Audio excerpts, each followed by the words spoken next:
This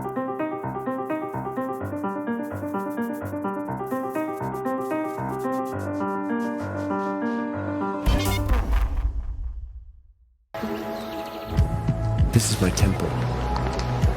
This is my gallery.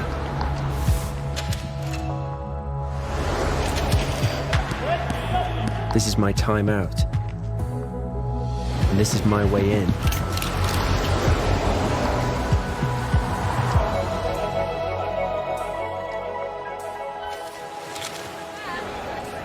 This is open late and up early.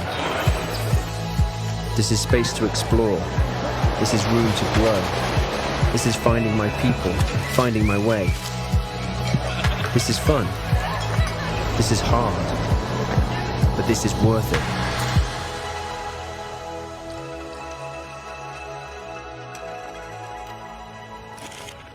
This is the place. This is City.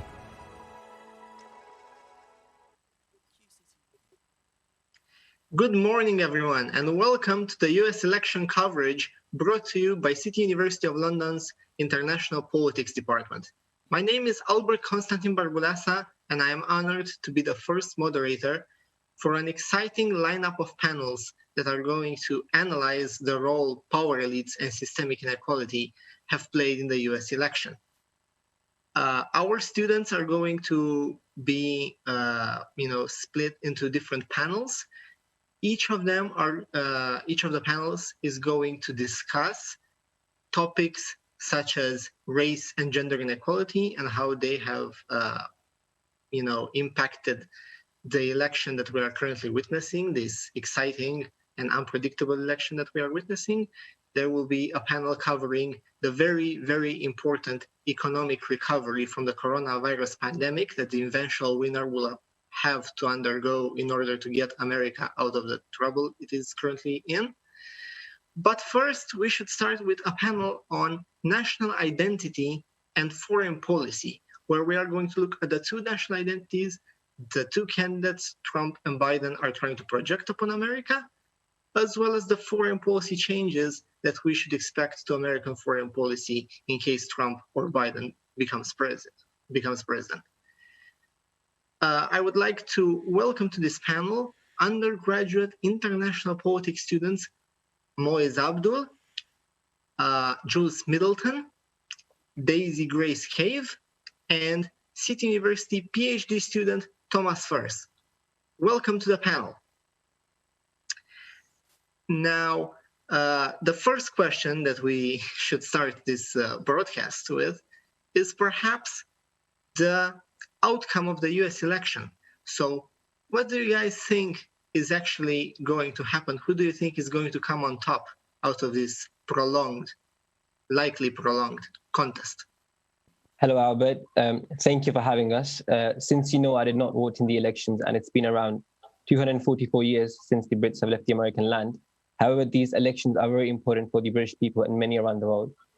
Initially, I would say the polls suggested that Joe Biden was going to win the White House in a knockout.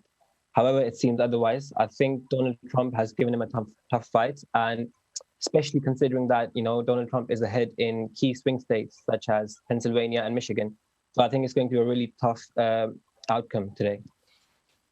Yeah, I think I would agree with that, Abdul. I think that Biden's message hasn't really got through to the swing states as much as he had hoped it would.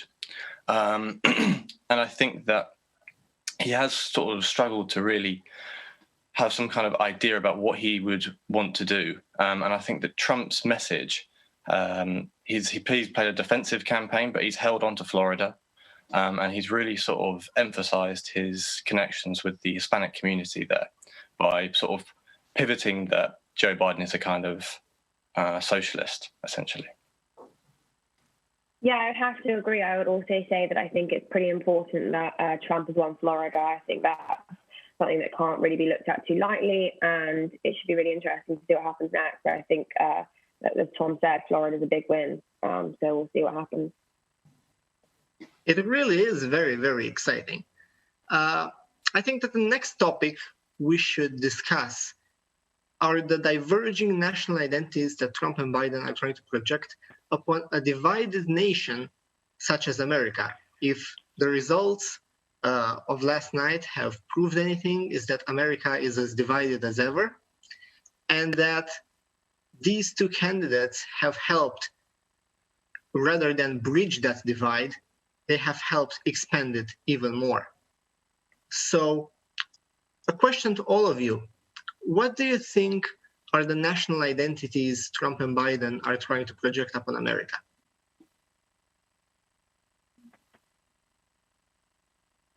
I think Donald Trump, I think he has very strong support from the conservative Christian community and the majority of the white working class people. And these are the people that have put their trust in Donald Trump, in believing that they think that he will bring back the jobs, he will bring back the great rise of America again. Although they have sort of made a few sacrifices, I would say, such as, sacrificing a few fundamental values of democracy to preserve a very core idea or belief that they have to preserve whiteness in America. Yeah, kind of to go on about that, Biden's foreign policy identity is really based around inclusiveness. So whereas Trump's appealing to these Christian communities, Biden is really trying to reassert a policy for the middle class, and as well as bringing American democratic and core values back onto the world stage through reforming alliances. Yeah, I think that's probably quite right. I think that Trump benefits from the fact that voters have a very clear idea about what his national identity is. He's very obviously a nationalist. He's very in favor of borders and coercion abroad and law and order and sort of Christian values. I think Biden, again, struggles with kind of coming up with what inclusivity means a bit from many, many of his voters, because his voter base is so diverse. Yeah, I also think it's important to note, obviously, Trump's America First policy, which has appealed to a lot of people, especially given sort of the outcome of the pandemic. A lot of Americans are looking to Trump to sort of say, let's bring America back to, the superpower that it was prior to this pandemic. So I think that his whole national identity is very much based around, America First and the American people. So I think that's quite a big thing for him. I also think it's important to note, though, that America First has been perceived as America alone. Yeah, of course it has.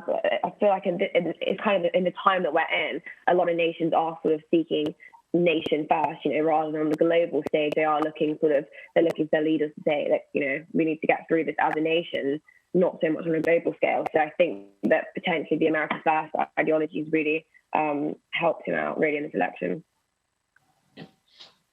Sticking to Grace's point about Trump potentially promoting the idea of America on its own, America alone, and Joe Biden coming time and time again during the campaign trail, especially on the campaign trail, about rebuilding and repairing America's international alliances with its traditional allies, something he expressed that they have been eroded during the Trump presidency.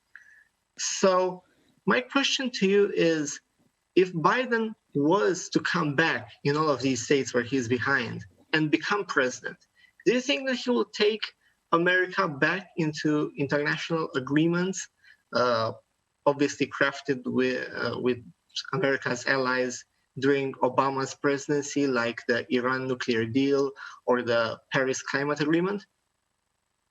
I think definitely. I think that the idea of a summit and league of democracies, for it to work, America needs to prove some credibility. And I think that by making it through these deals and these agreements, it acts as a blueprint almost for future interactions and future commitments that America will be regarded as a strong partner towards.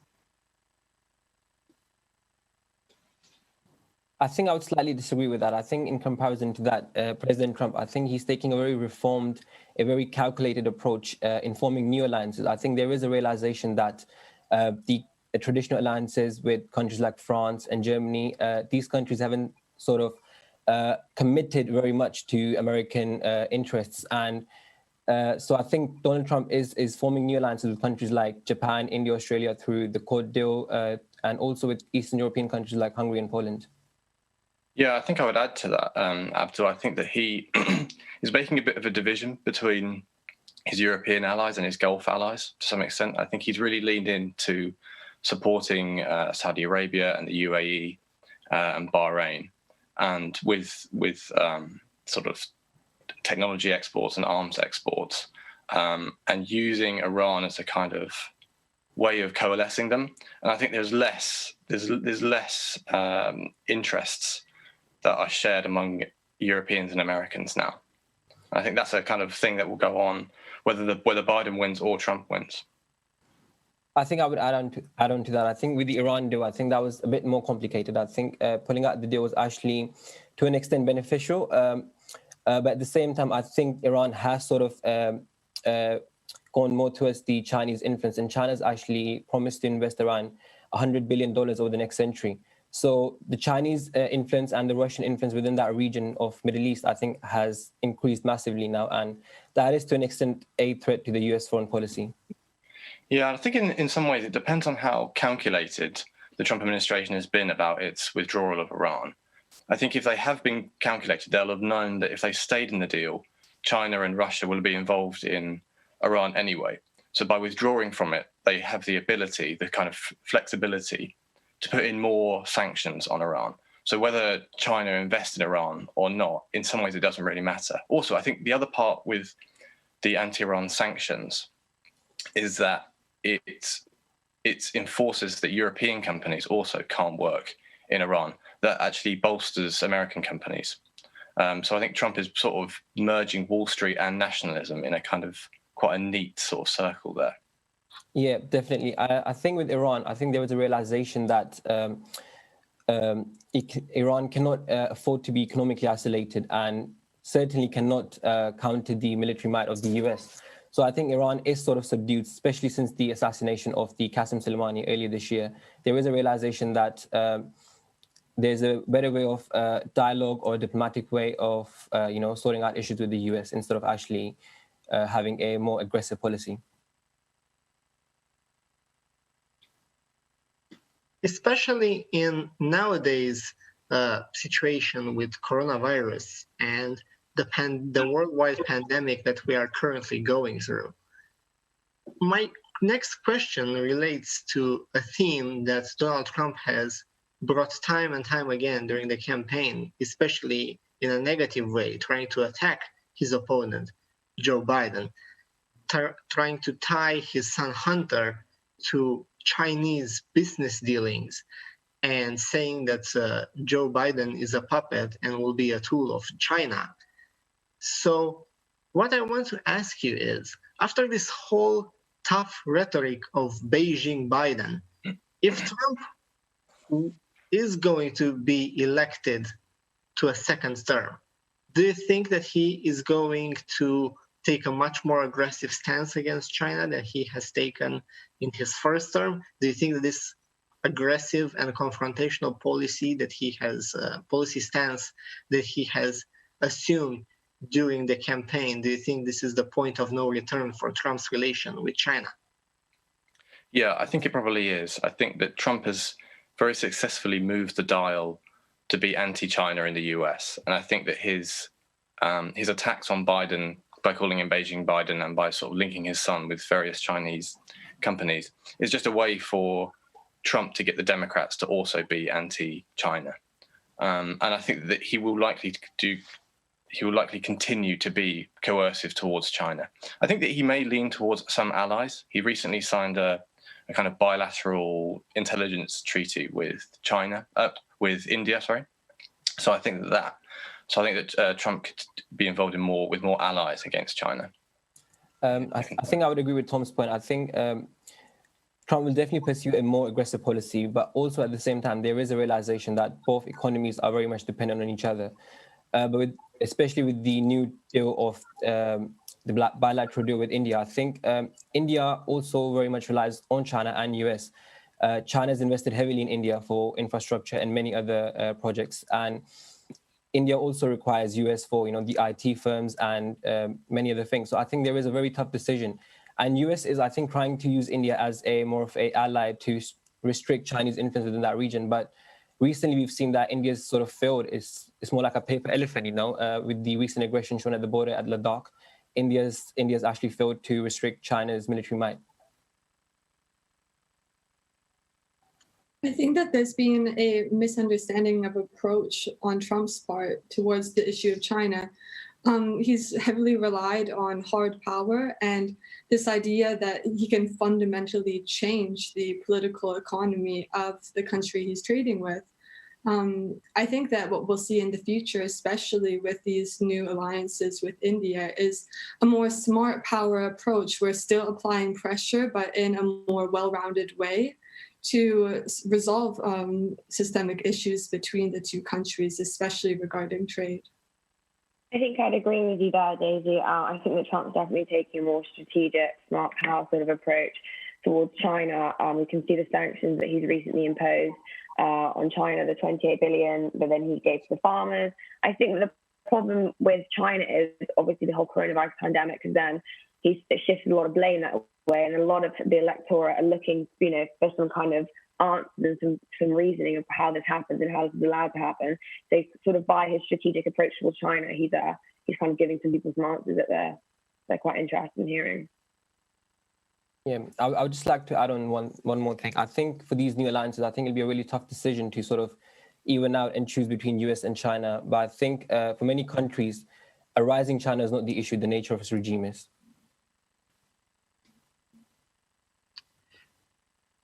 All right. During the 2016 campaign, Donald Trump has often touted at many of his reckless rallies, especially in front of American workers and working class families, that China has been ripping America off and that corporations are taking American jobs and sending them to China in order to benefit from the cheap labor that they might find over there. So my question is this: do you think that Trump's aggressive policy and stance towards China comes from popular demand, the demand of his supporters, or the demands of the elites backing him?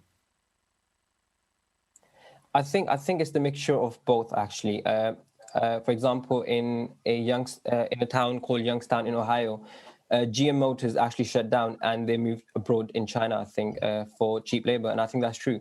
So there has been a massive increase of unemployment within the country itself.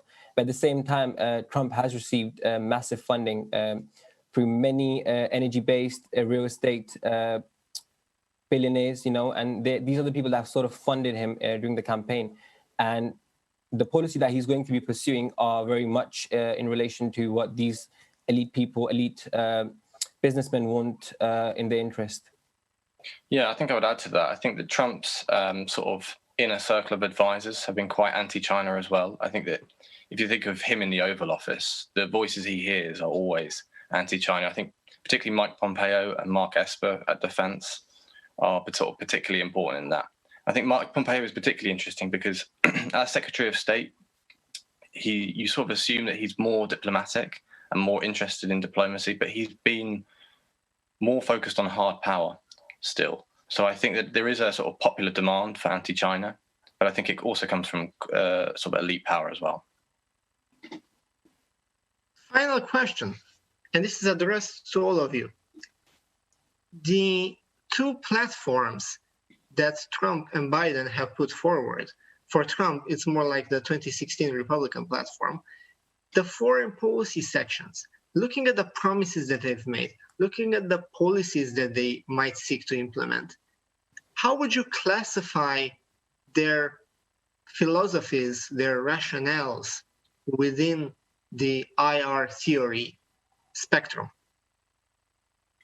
Well, I think for Biden, you could definitely describe him as a liberal internationalist in the sense that he believes that democracy, widespread liberal democracy, is the road to peace and stability, and especially by rejoining with allies and institutions. However, though, on another note, the way that he uses the language around this, saying summit of democracies, league of democracies to stand up against authoritarian states, it suggests almost a Gramscian theory that there's a ruling class of ideology that is the correct and only solution for peace and stability in the international system. Yeah, I think I would, to some extent, agree with that. I think that, again, I think with China being such a major issue, I think that that Trump has changed the kind of common sense of what goes on. I think that this sort of idea that the kind of early 2000s idea that if you integrated China with the global economy, it would become a liberal democracy later on, I think has sort of finished now. And I think that Trump has successfully managed to change people's kind of muscle reflex thinking about what China is. And even if you look at Biden's advisors and his kind of elite and his elites, they're still largely anti-China as well. I think I would slightly disagree with Daisy's point. I think Biden is very much a liberal realist, I think, especially given his hawkish history. He's someone that supported the invasion of Iraq war, someone that supported the disastrous invasion or the intervention of Libya, and someone during the Obama regime had a massive increase of drone attacks, which approximately killed, around 100,000 people in both Pakistan and Afghanistan. And that's really sort of shown that he's someone that may come across as someone who's promoting democracy and liberal values, but has had a consistent history of wars and promoting conflicts. I would definitely agree with Abdul there. Obviously, the Obama administration dropped the most bombs in the Middle East ever. And when you kind of compare that to Trump, I know he kind of comes across as a realist, neo-realist, but, his peace agreements with the UAE and Israel, he's definitely taken a much more diplomatic approach to the Middle East. And it's interesting to see in comparison to, obviously, the Biden and Obama administration that really had a lot of hard power, military force in comparison, whereas you would kind of think that Trump comes across more as a realist, but I don't think so anymore. I think with Trump, there's also a realization that, with the US, it's hard to sort of manage a lot of conflicts outside US. So he's taking a very systemic approach to sort of, take out the troops from Afghanistan as well and sort of only involve US in conflicts that it can actually manage. Well, this was certainly a very, very insightful panel. I hope that, the contributions that you have all made have helped our audience shine a light on the elitist interests backing the two foreign policies of both Biden and Trump. And now I hope that we are more able to identify what should we expect regarding the outcome of this election, in the perspective of the foreign policy that is going to be put forward by the eventual winner. Thank you very much to all of you for taking part in this panel. And I will now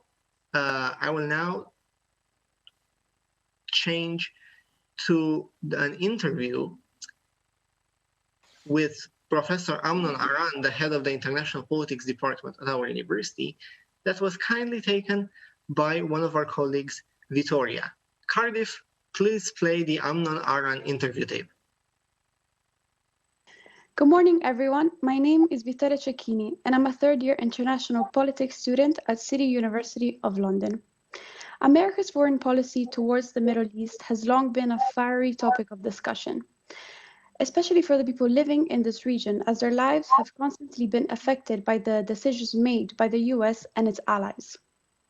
To better understand how America's Middle Eastern policy will be impacted by this election, I will be interviewing Professor Amnon Aran, the head of the International Politics Department at City University of London. Given his extensive expertise in the domain of international relations and the Middle East, Professor Aran will be kindly answering some questions regarding the changes the Trump administration has brought to the Middle East and how the two possible outcomes of the US elections might affect the Middle Eastern American foreign policy. Good morning, Professor Aran. How are you? Good morning. How are you? Good, thank you. Let's start with the first question. What do you think have been the biggest changes the Trump administration brought to the US Middle Eastern policy? So I think the biggest change has been probably the pullout from the Iran nuclear deal, which was negotiated by the Obama administration. And that decision really was a microcosm of a broader shift under Trump, which was essentially to embrace America's traditional allies very, very closely, and to follow their interests when it came to their enemies. So Israel, Gulf states, Egypt, etc., were embraced, and in turn, their foes, such as Iran, first and foremost, Hezbollah, Hamas, and the like, were rejected very firmly and also put under renewed US sanctions. And of course, that had the most significant impact in America pulling out of the Iran nuclear deal. All right, thank you. Do you feel that any progress has been achieved in the last 4 years towards solving the Israeli-Palestinian dispute? So I think that it will be difficult to point to any major steps solving the Israeli-Palestinian conflict. However, one cannot deny the significant progress that was done in normalizing relations between Israel, Bahrain, United Arab Emirates, and more recently Sudan. And that has been very much, I think, a project of the Trump close circle, broadly part of the American elite, together with Gulf elites and the current Israeli prime minister. And these agreements really are reflective of the close and tight-knit relations which were developed within this triangle, which bore fruit a couple of months earlier with the signing of the Abraham Accords, and more recently the announcements of normalization between Israel and Sudan as well. So whereas the Israeli-Palestinian conflict remains unresolved and the peace process on that front is really non-existent, one cannot deny the progress that was made between Israel and other Arab states. All right. Are the endless wars President Trump pledged to end any close?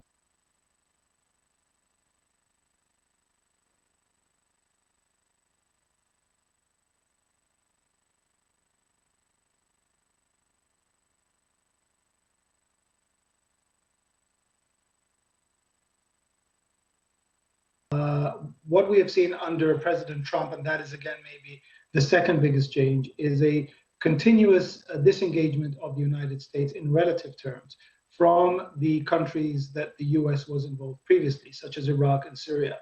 So even though the Trump administration still has some presence in both places, it is quite clear that President Trump and his foreign policy elite around him does not see America's core interests as lying in resolving the conflict in Syria and the conflict in Iraq.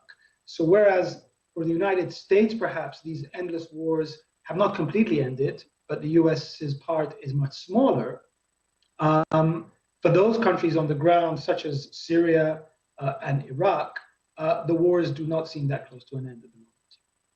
All right. How would the overall situation change for the wars in Yemen and Syria, depending on the outcome of these elections? Well, I think I'm not sure that the coming elections will have a significant impact on US foreign policy towards Syria, Iraq, Yemen, or for that matter, Libya. We have also seen under President Obama quite a significant contraction of US presence in these arenas.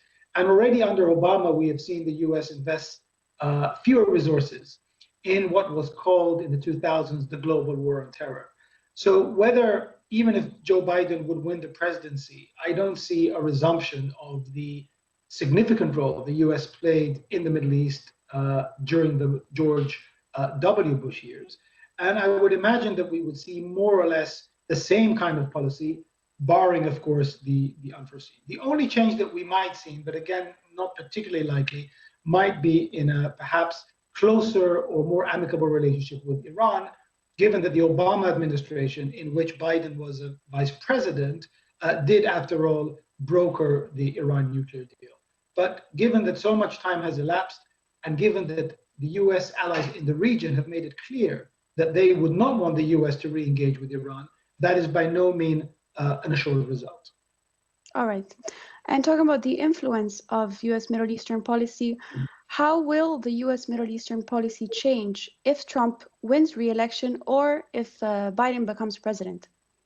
So I think if President Trump wins the election, there are clearly some very visible interests that are shared by him and the foreign policy elite around him. So his administration, for example, would be highly committed to the oil industry, whereas Joe Biden already emphasized that he would like to see a transition from oil. So I think that would be one big difference in US foreign policy towards the Middle East. Another probably difference would be in the relationship with Israel. It is quite clear that the Trump administration is unequivocally supportive of Israel, of Israel's presence in the West Bank. It obviously recognized Jerusalem as Israel's capital and also the Golan Heights, whereas the Democratic Party has circles which are much more critical of Israel than the Republicans. So that might be another difference, although it is far from clear that Joe Biden will adopt the policies that the left wing of the Democratic Party would like to see. So in terms of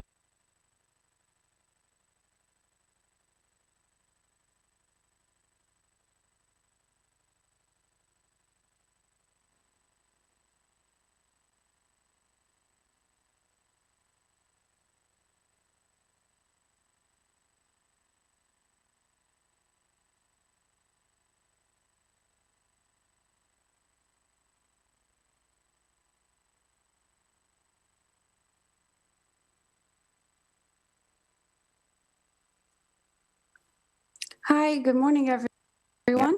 Thank you again, Professor Aran, for having given us the time for this interview on such an important and interesting topic. My name is Vittoria Cecchini, and I will be the moderator of this segment.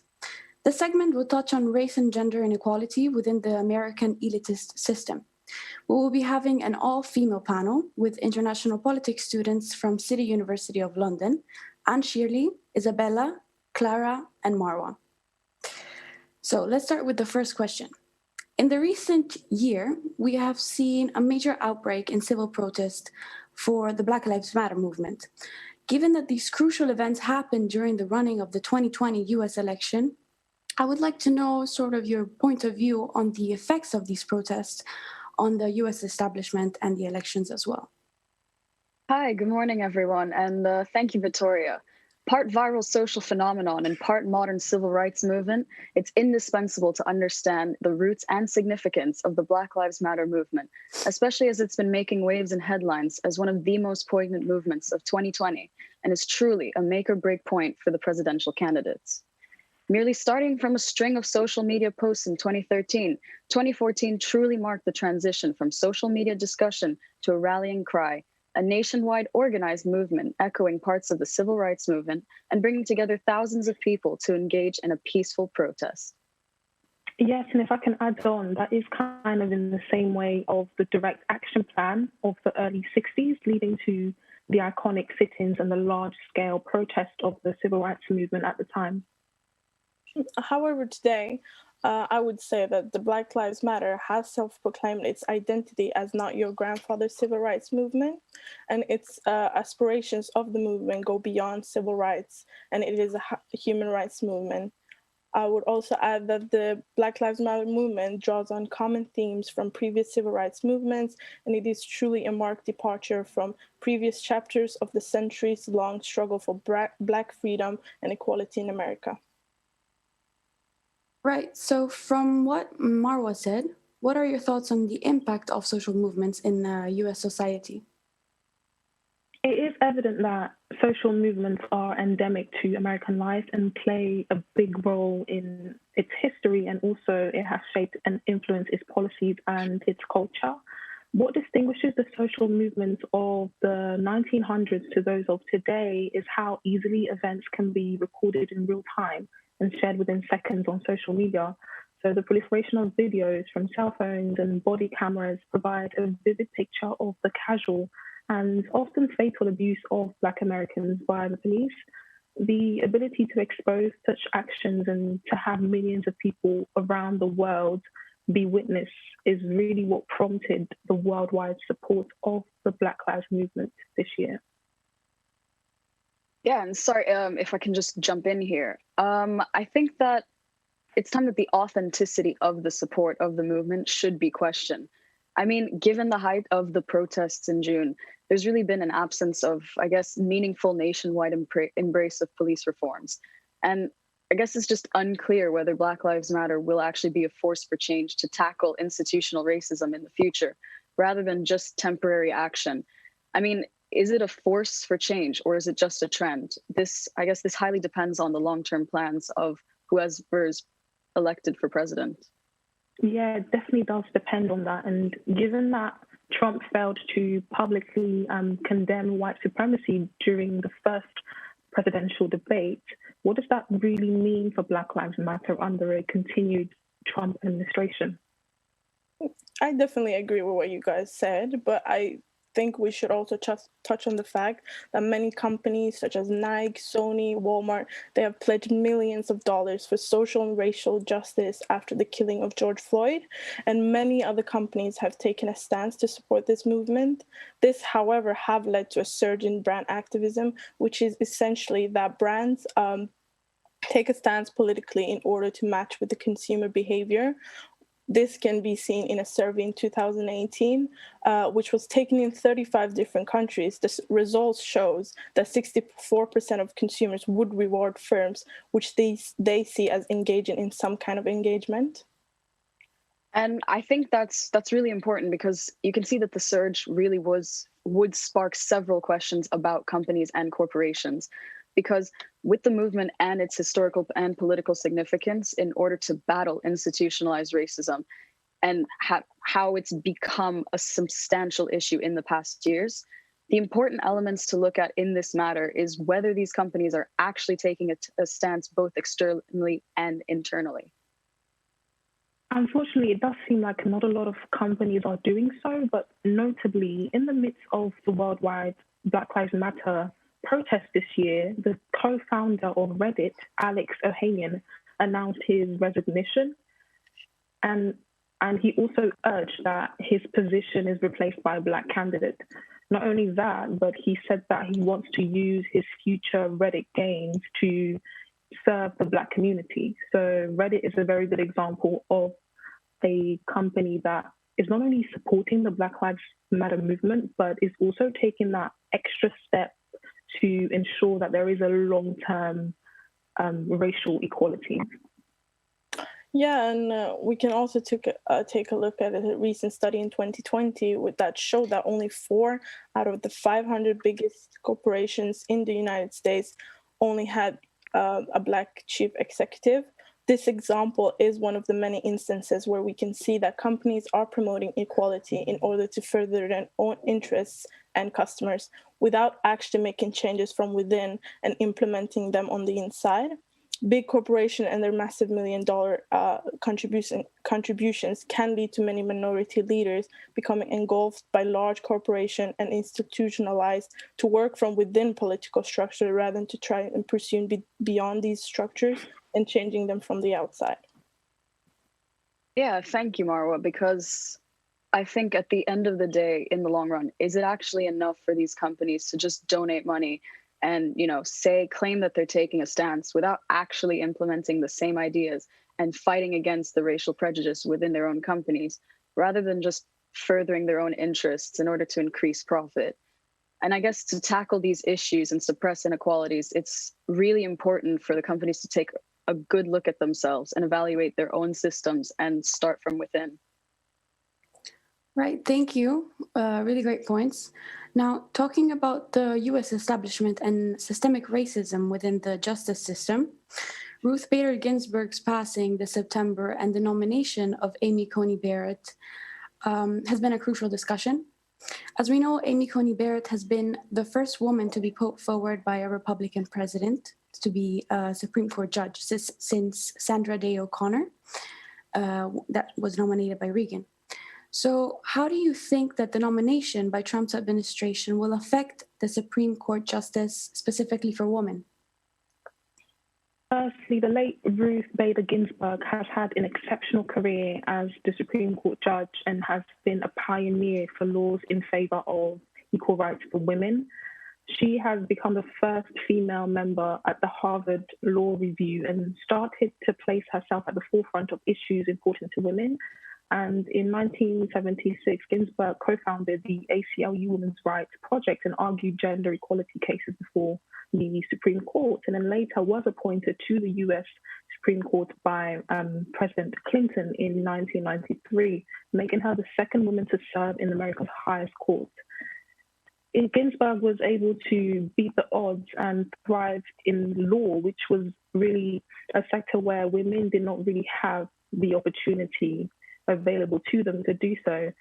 And she was also the US Supreme Court's oldest justice and has served for 27 years, which is very impressive. So yeah, just to add on to Clara's point, of course, the passing of Ruth Bader Ginsburg is extremely significant, as she was the second female and the first Jewish female justice of the Supreme Court. She eventually became the longest service-doing justice. So the American Bar Association Standing Committee on the Federal Judiciary actually rated Ginsburg as well qualified, its highest possible rating for prospective justice. Throughout her time on the federal bench, she'd continued to be a leading voice for gender equality, women's interests, and civil rights and liberties. This is why the election of Amy Coney Barrett as the new Supreme Court Justice under Trump's administration is particularly significant. Yeah, thank you, Clara and Shirley, because Amy Coney Barrett, she's favored by the social conservatives due to her stance on divisive issues such as abortion and LGBTQIA+ matters. The controversy and criticism surrounding her mainly highlight the conservative majority that comes with her recent election and her confirmed seat, which would definitely make and can make the difference for decades ahead, transforming the law in America for a generation. And it would definitely affect issues such as abortion and religious rights, LGBTQIA+ protections, and the scope of federal regulatory control over the environment, workplace safety and consumer protection, as well as the Affordable Care Act, which is the Obama-era health insurance provider. Definitely. Judge Barrett has defended herself on many occasions, stressing that her personal church affiliations and her own religious beliefs would not get in the way of her work.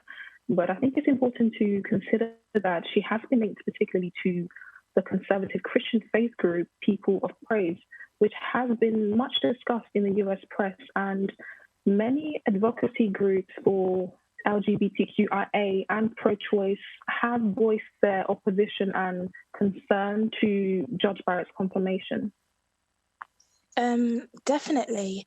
And I'd say Barrett's rulings on the Seventh Circuit Court of Appeals has certainly raised concern and particular criticisms towards her values, as she has found in various cases procedural technicalities to justify the devaluation of the interests of workers, immigrants, and the poor, even in urgent and popular topics such as policing. As we've said before, this year saw the eruption of massive Black Lives Matter protests all over the country as a reaction to police violence. But as a judge, Barrett has really shown little interest in rectifying racial injustice. And it kind of seems like her attitude is the same on other issues. For example, on immigration, she's indicated that she would defer to the executive's branch's absurd reasons for denying visas to lawful immigrants without requiring the Trump administration to actually justify any of its decisions. And she's also ruled against prisoners, workers, debtors, and consumers. And there's really no reason to believe that she would rule against the Affordable Care Act. Sorry to interrupt, but I've just received breaking news from Cardiff. So on to you. We'll be receiving some more news.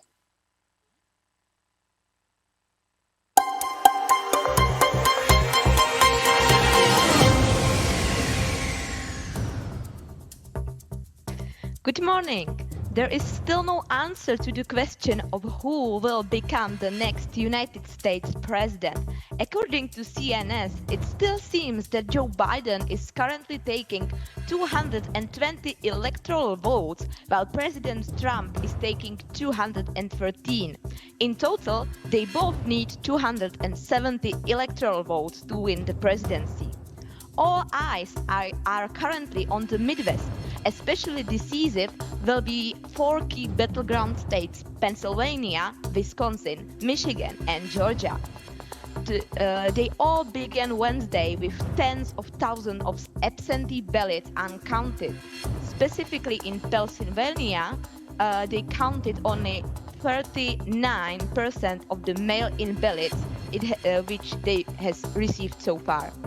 Election officials in some states called it at night and planned to resume the count in the morning, while some counties in Pennsylvania weren't even to start tabulating their mail-in votes until later Wednesday morning. The mail-in ballots, which smashed records this year as a result of COVID-19 pandemic, are expected to favor Biden, whose campaigning encouraged Democrats to vote early, while in-person votes on election day may have given Trump an advantage.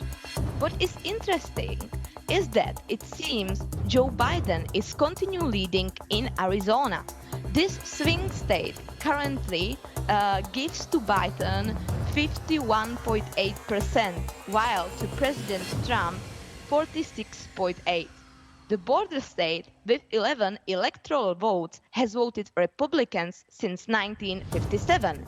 The only exception was when Bill Clinton won the state in 1996. This year, however, there is a possibility to see a Democratic shift, which can make Biden the second Democrat in history who will take the state. Nonetheless, the results are not clear yet. Both candidates claim already their victory. Let's jump into an update from BBC Reality Check, which relates to Trump's claims, saying that, and I will quote here, "We were getting credit to win this election. Frankly, we did win this election." This is what he said in a televised speech from the White House. The main battlegrounds, including Georgia, Wisconsin, Pennsylvania, and Michigan, however, are yet to be called. Large numbers of votes, particularly in urban centers that favor the Democrats' candidates, are still being counted. Pennsylvania, in particular, is being hotly contested with a high turnout and large numbers of mail-in ballots.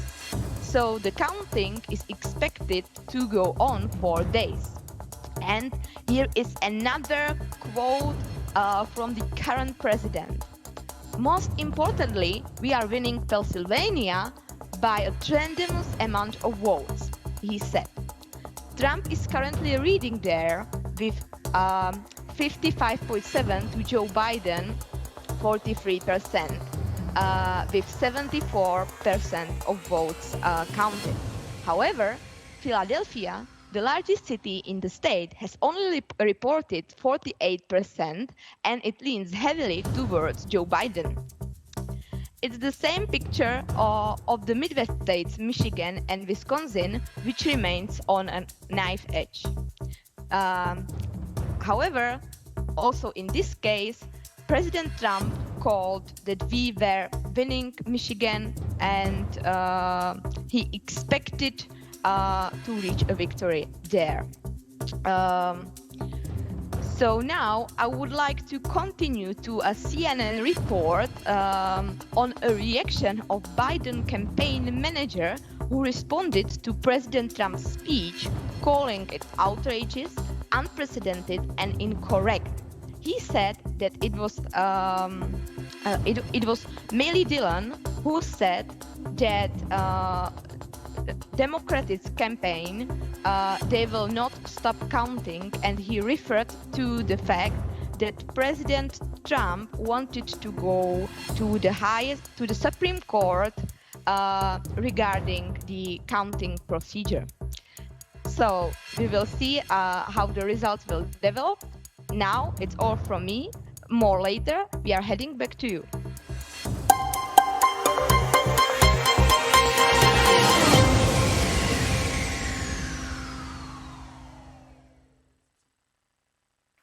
Hi, thank you for this breaking news. What do you girls think about the fact that we won't be able to sort of know exactly the outcome of the elections until possibly Friday?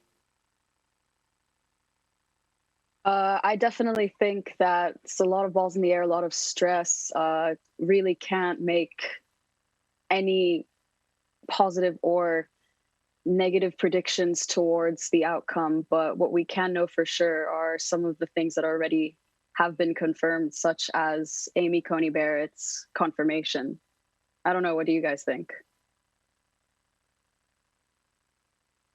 Yeah, I definitely do agree. They do have to make sure that all the votes are counted correctly, and if it does take a bit longer than we expect, surely the American people will have the patience. All right, thank you. Now let's get back on to what we were talking about before. I guess as we were saying, just Barrett's body of rulings isn't that large, so I think it just is difficult to extrapolate how she would rule on important matters if they were ever eventually elevated to the Supreme Court. Yeah, I think you're right. I agree. And I think that Barrett's election can actually be viewed by a lot of people as a representation of a decades-long project by Republicans to control the high court. Her confirmation as Supreme Court Justice ultimately extends the conservative reach into the judicial system and ultimately into American life. Absolutely, Clara. And it's also worth mentioning that Barrett's confirmation has provided Republicans with a significant 6-justice majority on the 9-member court, which decides cases by simple majority. This means that with the power of the majority, the court holds the capacity to exert laws based on conservative leanings. This obviously threatens the rights and weakens protections on every issue of importance to progressives, issues such as healthcare, voting rights, the climate emergency, abortion, same-sex marriage, anti-discrimination measures, immigration, and crucially, presidential accountability. Yeah, and a week after the election, the courts are expected to review the motion of the Affordable Health Care Act passed on from former President Obama's administration. And Barrett has found fault with the previous court decision which upheld the law. So if she is to review the new challenge, it's expected that she'll rule against it, ultimately leaving millions of Americans without viable health insurance. So I think it's fair to say that her appointment leaves a lot at stake for the nation. Yeah, and I mean, due to the fact that, to a great extent, the court is a majoritarian institution, its policies tend to coincide with the preferences of policymakers in the other branches of government and those of the country as a whole. Resultantly, the justices often advance their personal preferences by attending both to their preferred vision of legal policy and to the reference groups that matter most to them. This tendency to take personal reference groups into account is especially true among swing justices, that is, justices with a comparatively weak policy position. If I can touch on that as well, despite the fact that Amy Coney Barrett may not be the textbook definition of a swing judge, her appointment can be viewed by members of the public as a strategic political decision by President Trump. With this being said, however, it's also worth mentioning that Supreme Court justices inherently enjoy high levels of independence from the political and social environment. Neither mass public opinion, the views of relevant elite groups, nor any other segment of the world outside the court has control over the justices' choices. Because of this independence, the most powerful determinants of the court's decisions are indeed the justices' concept of good law and good policy, and therefore Barrett's future decisions remain a topic of speculation until her first actions as justice. All right, thank you for wonderful points. Let's move on to one of the most important discussions of these elections. In these US elections, Kamala Harris has been running for vice president with Biden. Let's talk a little bit about the influence and impact that she would have if Biden were to win the elections. Yeah, if I may just give her a little part of background. She's the second African American woman and first South Asian American senator in history. She was the first African American woman as district attorney of San Francisco from 2004 to 2010, and then was elected Attorney General of California from 2011 to 2017. Representing California since 2016 as U.S. Senator, she served on Homeland Security, the Governmental Affairs Committee, the Select Committee on Intelligence, the Committee on the Judiciary, and the Committee on the Budget, and has dedicated her life to combating injustice, as I guess one hopes any politician would. Californian Senate Kamala Harris was selected as former Vice President Joe Biden's running mate on August 11th. She's the first woman of color on a major party's ticket, and if elected, she'd be the first woman of color to serve as vice president. And also, despite lacking the financial resources to continue her own presidential nomination run, which was suspended on early December 2019, she continued to maintain a high profile, notably becoming a leading advocate for social justice reform following the death of George Floyd in May, and as a racial injustice became a major issue in the United States.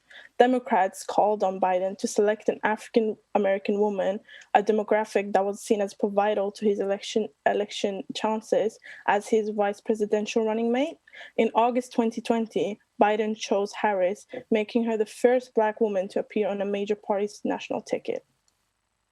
All in all, Ms. Harris has been seen throughout the vice presidential search as among the safest choices available to Mr. Biden. I'd say she's a reliable ally to Democratic establishment with flexible policy priorities that largely mirror Mr. Biden's, and her supporters argue that she could be a reinforcement to Mr. Biden's appeal to Black voters and women without stirring particularly vehement opposition from the left or the right. Yeah, and just to add on to Clara's point, there is a vast historical significance to the election of Kamala Harris as vice president under Biden's administration. As Isabella has rightly stated, she's in fact the first African American and second Asian woman to be elected as vice president within the history of the United States. Of course, given nation and systemic racism as a whole, the decision to nominate a candidate such as Harris to such a high political standing can be viewed as a pivotal step towards achieving the equality that the nation longs for. Ms. Harris is viewed as a potential president in waiting by Democrats who believe that Joe Biden, who turns 78 next month, would only serve one term if elected to the White House. Kamala Harris made her first remarks as a vice presidential candidate in U.S. history by highlighting the importance of the 100th anniversary of the 19th Amendment, which gave women the right to vote. But in spite of this, however, Harris has proved to be an exceptionally controversial character due to her approach to crucial topics such as law enforcement reform. Rather than openly calling for the defunding of police departments, as many pro-Democrats desire, she has spoken of reimagining how public safety is done in America. Ms. Harris has more recently supported the legalization of marijuana at a national level, something Ms. has openly opposed in the past. But critics point out her San Francisco office, interestingly, oversaw over 1,900 cannabis convictions. Despite the controversy, all in all, Harris is a very good candidate for vice president, and it'd be very interesting to observe the events that ensue the presidential election. Yeah, and a Biden win in this election would be revolutionary because seeing as minorities can expect change in the US and hopefully for the better with Harris in charge. Yeah, at the debate, when answering a question about the Black Lives Matter movement, Kamala Harris addressed the case of Breonna Taylor, which also sparked protests, reaching global support similar to that of the George Floyd incident. And Harris expresses that Breonna Taylor's life was taken unjustifiably, and in regards to the George Floyd, states that bad cops are bad for good cops. So she admits here that there is an obvious need for reformation of policing and of the criminal justice system. It's evident that Harris does not shy away from calling out the issue of police brutality and recognises the bias law enforcement has against ethnic minorities. All right. Thank you very much. We have been running out of time. Thank you for all of your great points. We've gained great insight on the possible impact of the US elections on race and gender.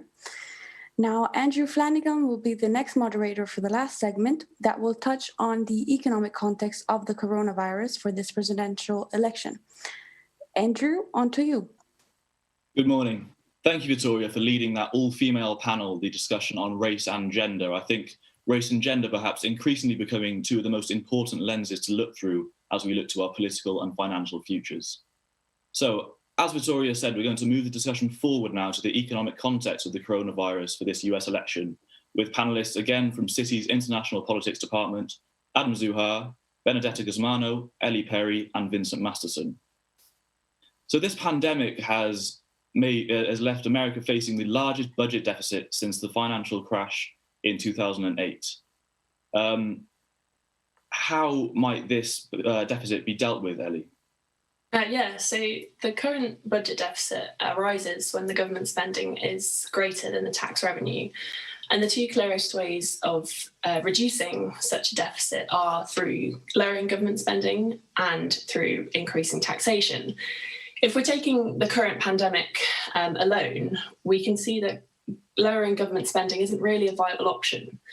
And so it is purely down to increasing taxation rates. And then if we compare the current budget deficit to that of 1932 and 2009, following the Great Depression and the Great Recession, we can see that this is potentially the biggest economic and financial crisis that the US has ever witnessed.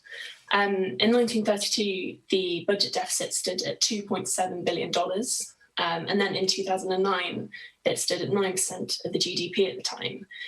And then if we compare that now, we can see that the 2020 budget deficit stands at $3.1 trillion, which is a huge, huge jump in comparison to the two previous economic crises. The way in which the Democrats alone have pledged to tackle this are through tax reforms.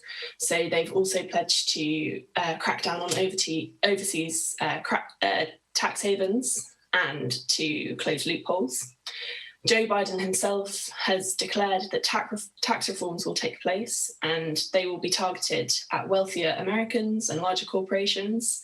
And the Democrats again have declared and pledged that tax reforms will be made and these will benefit working families. And so in order to benefit the working families, these tax reforms will be made through things such as the earned income tax credit and the child tax credit.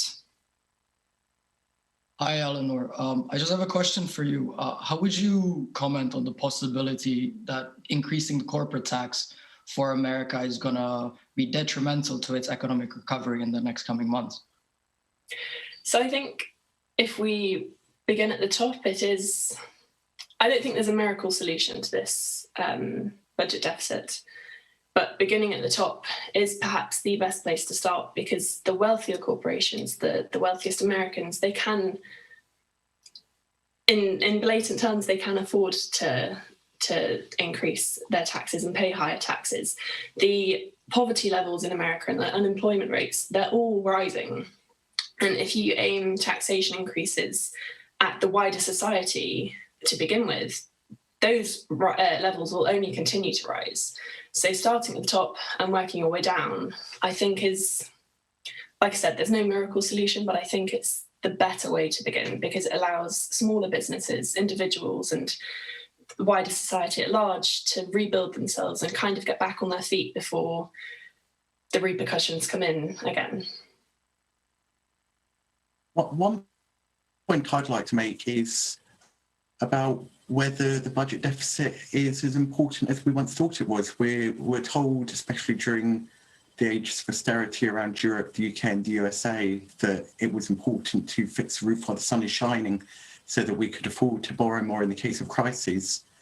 But America went into this pandemic with budget deficit of 5%, not what would be regarded as a balanced budget, and there's not really been any constraints on its ability to spend, apart from maybe political will. So do you think that the case for low budget deficits is actually being exaggerated? I wouldn't say it's been exaggerated as such. I think when COVID-19 broke out and became this pandemic, I think it was inevitable that we would see budget deficits. Whether they matter, I would say that they do because you can't spend and spend and spend and expect it to be okay forever. You've got to weigh the costs and the benefits of such spending and then look at possible taxation increases. And like I said, if you look at the poverty levels and the unemployment levels alone, they're rising and rising. And I think there is only so much that they can rise before there are huge repercussions. So I would say that the budget deficit definitely matters, and that reforms do need to be made. So we've mentioned increasing poverty, increasing unemployment, house prices are becoming unaffordable. So aside from the budget deficit, with it still unknown who's going to win, we're looking at two very different economic plans. So how is the economic recovery that is desperately needed because of this pandemic going to be aided? How are we going to come out of this?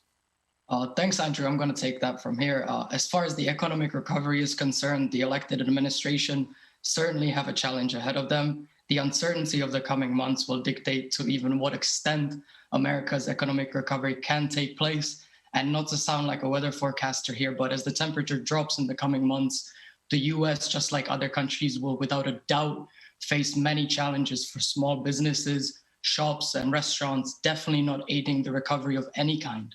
On a more factual note, in the coming months, we can certainly expect the corporate tax to be changed, with the highs of 28% to the lows of 21%, depending on the administration.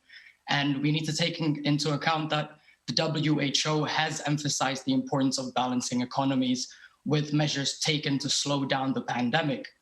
So if we see the Biden administration win, it is likely we will see a more K-shaped recovery plan, with some markets being left in the dust, with maybe an extension in the social contract to encompass more people as essential. However, we might see acts such as the Paycheck Fairness Act postponed until further recovery of the US. On the other hand, if the Trump administration wins, we're most likely looking at a more V-shaped recovery, or at least it seems like that, with Trump's utilitarian approach being implemented as has been so far. However, they have to be ever mindful of obviously weighing the weight of life against the possible economic catastrophe that lays ahead, Andrew.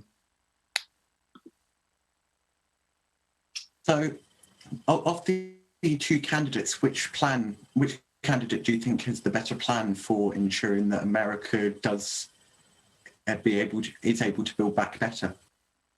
Great question, Vincent. I think when you look at what everybody's saying, maybe what the general public is also more hopeful for, I think there's always been a larger backing or trust in the Trump administration having the better management of the economy. There's always been a great push towards that, with a little bit more skepticism on the Biden side. That is not to say that either administration can do a great job in the economic recovery, but I think we will see very distinct plans and distinct procedures being taken with the different administrations, depending on which one is elected.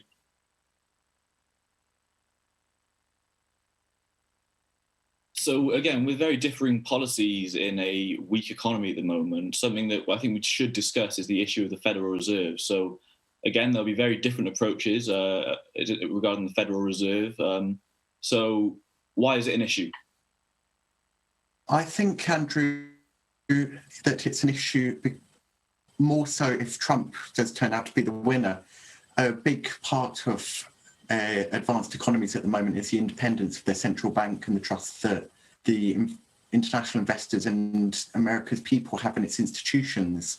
Trump has repeatedly undermined that, such as saying that Chair Powell has no guts, no sense, no vision, and called for zero interest rates or even negative interest rates. There's a precedent that the American president does not interfere in the central bank's decision-making, hence its independence. And if Trump does get another 4 years, he'll have the opportunity in 2022 to appoint a new chair. And it's possible that he will choose one that he thinks will be easier to persuade to implement monetary policy as he wishes. And that's likely to mean that interest rates will stay as they are at 0% for a very long time. So when you're looking at the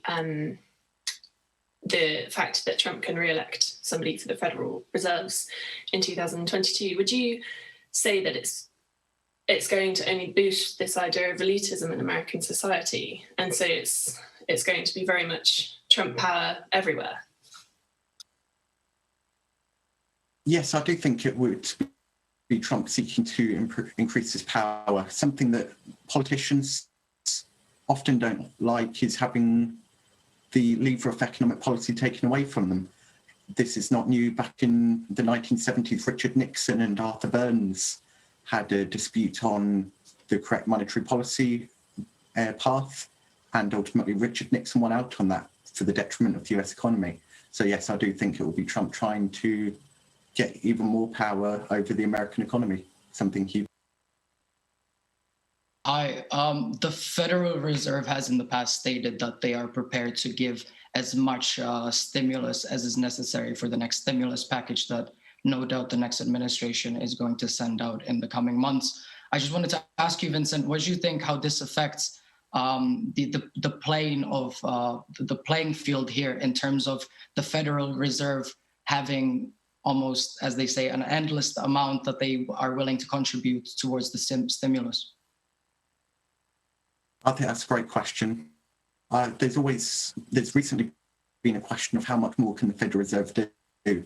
It's already said that it will do unlimited quantitative easing, interest rates are at 0%. So to be honest, I don't know where the upper limit is for Federal Reserve action, but I think it's clear that with rising unemployment and rising poverty levels in America, more does need to be done, and perhaps the Federal Reserve will play a part in that if it's got firepower.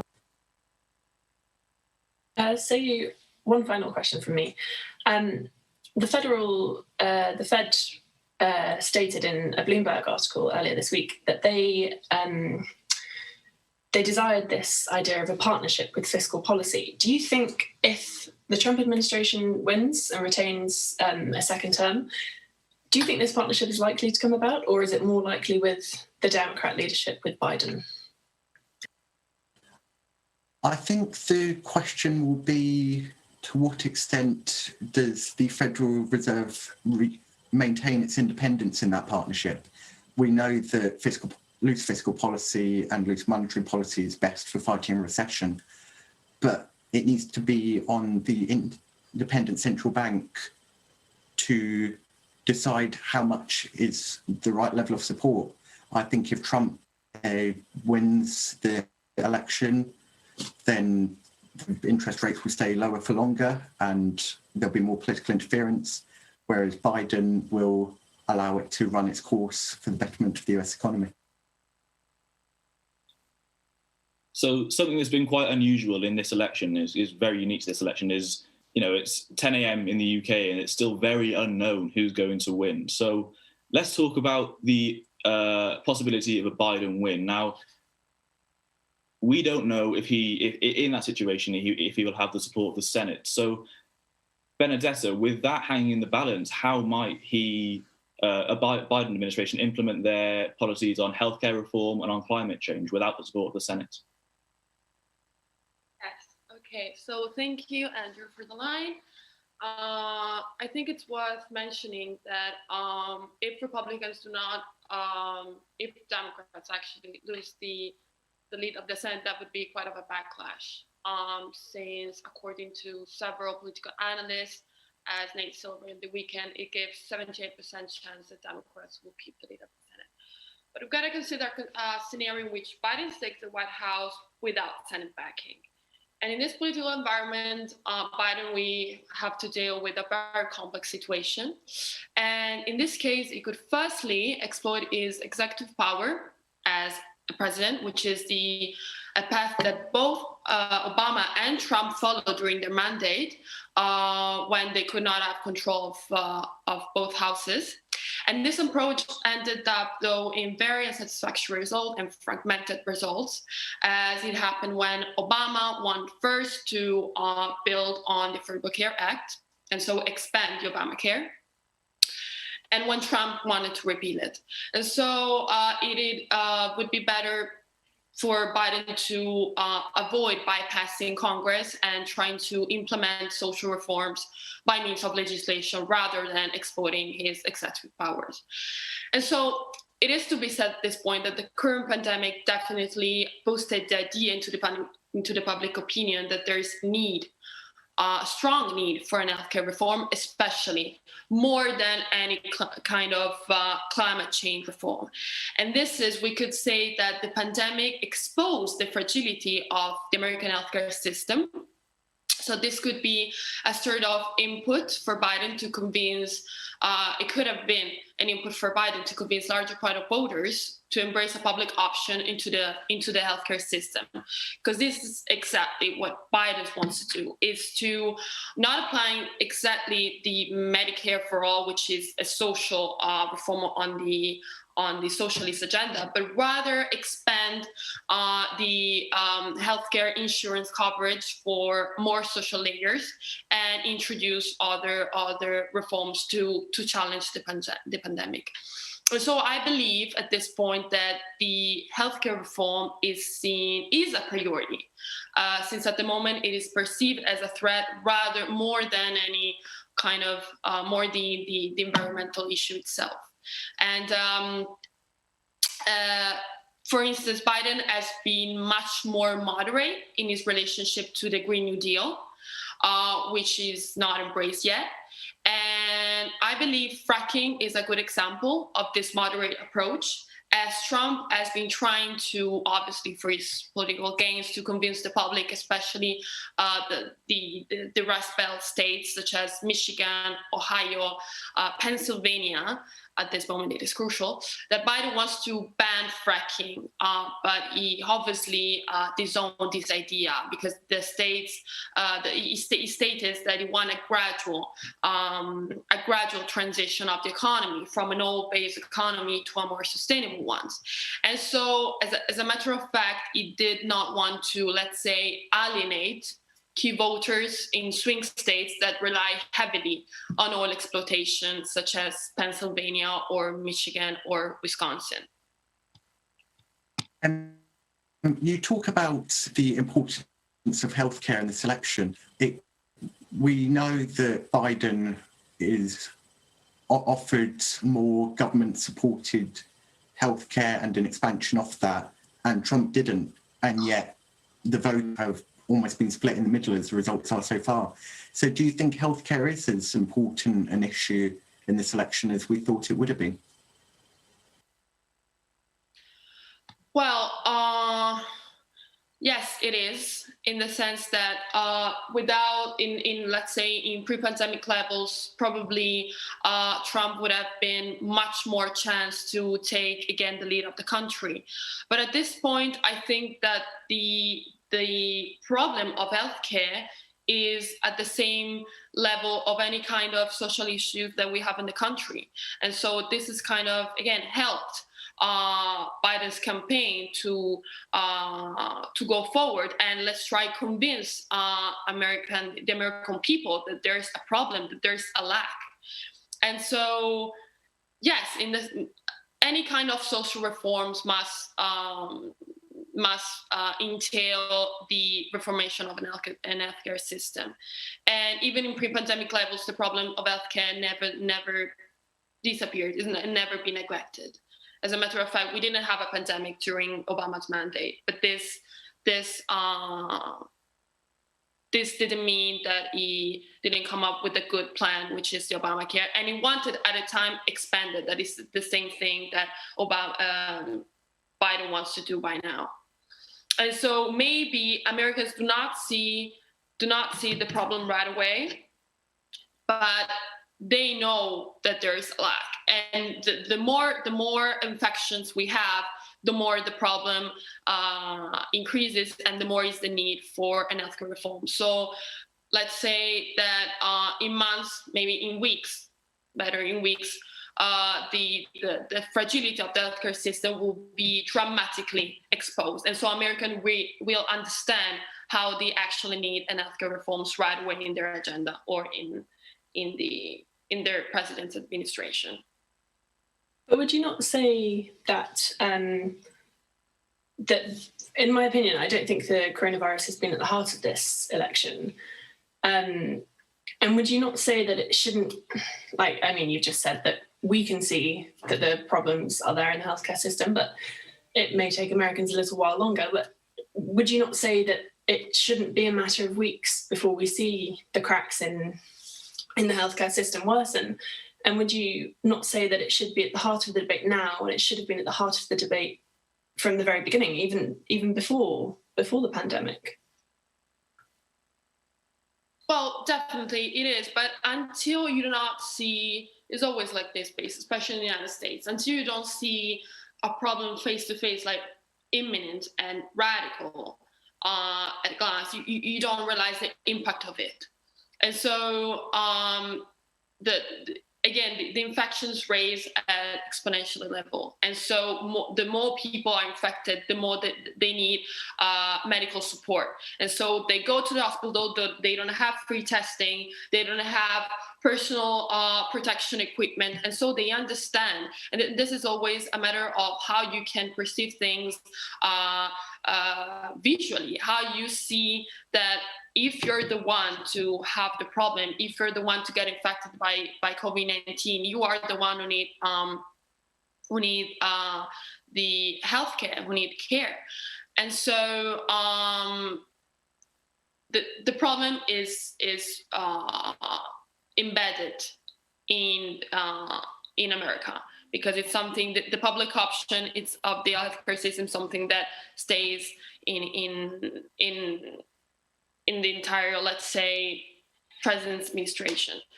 But by now, because of there's an healthcare crisis specifically, we can say that Biden has the chance finally to expose this fragility and say, look, there is a problem, we gotta tackle it. And so since it's let's say healthcare specifically focused. And so I think the pandemic is the most primary reason for which Americans realize that there is a need for healthcare reforms, and this probably wouldn't happen before. So Benedetta, you've done an excellent job on highlighting the importance of healthcare. I'd like to talk a little bit about climate change now. Now, Biden has publicly stated that he would like to make a transition away from fossil fuels and oil. Now, for climate change, that is an excellent thing. And for the US to do that, that will make, substantial change in the fight against global warming. However, to move away from such essential commodities in the present day, how viable is that for the economy? Well, thank you for a great question, Andrew. The problem of climate change, again, is that it's not seen as a priority. And mainly because we have on the agenda, on Biden's plan, we have healthcare, and then we have the environmental issue.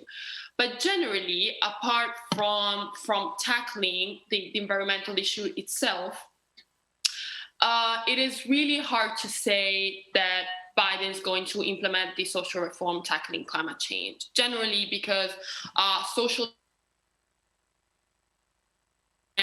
because Biden, as a moderate, is too close to Wall Street and the general corporate system itself. As a matter of fact, any kind of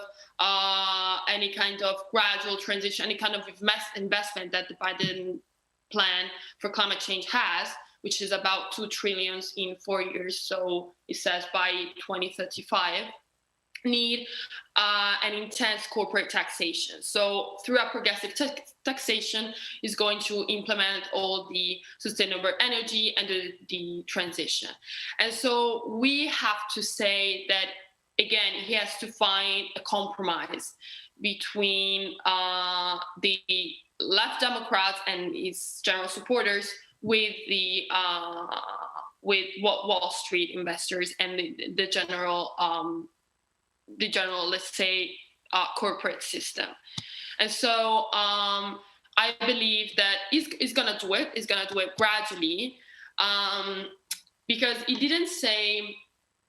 Again, it's always about what the two candidates said during their campaign, and he knew he's been quite witty in not ever saying that he would have banned fracking, which is a huge source of jobs in states like Pennsylvania and Michigan. And he realized that any kind of assertion of banning fracking would have,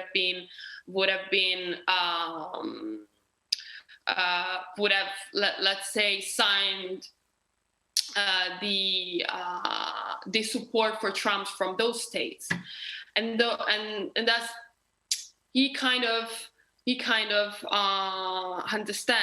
understood that he needed to, let's say, be specifically moderate in his terms and say that although all the jobs implemented in the oil field and natural gas extraction will be transitioned, so will be moved from that field to a sustainable one. So this is the most important thing that he wants to underline. He won't cut jobs, he wants to create jobs. He said about around 20 million of jobs through the sustainable transition. Okay, and then if you go back to, say, staying on the topic of climate change, in the 90s, the US kind of saw a decline in attitudes towards climate change and the importance of it. And especially on a more elite level with the corporations and the businesses not really wanting to support policies because it didn't serve their interests. So do you think with the Biden, if Biden wins and becomes president, do you think we'll see an increase in corporations and their involvement in efforts to reduce climate change? Well, I probably do believe so, yes, because this is going to be, yes, Andrew? I'm just saying we're slowly running out of time, unfortunately, so I'm going to have to wrap up. So today, City have talked about a range of subjects, important subjects, from diverging national identities leading to perhaps the biggest divide we've seen and leading to the most unique election we've seen in recent times. We've talked about racial inequalities, gender and race, and going forward, like I said earlier, I think these are two of the most important factors to look at. Now, it is still hanging in the balance about who's going to win. There are still swing states to be totted up. But no matter who wins, there is clearly a monumental task ahead for either administration to lead the US out of this pandemic into a new age of economics even, and to help bring, most importantly perhaps, climate change to slow it down. It's been an absolute pleasure talking to you, being able to have these discussions with you guys. I've been Andrew Flanagan, we've been City University, Cardiff, back to you.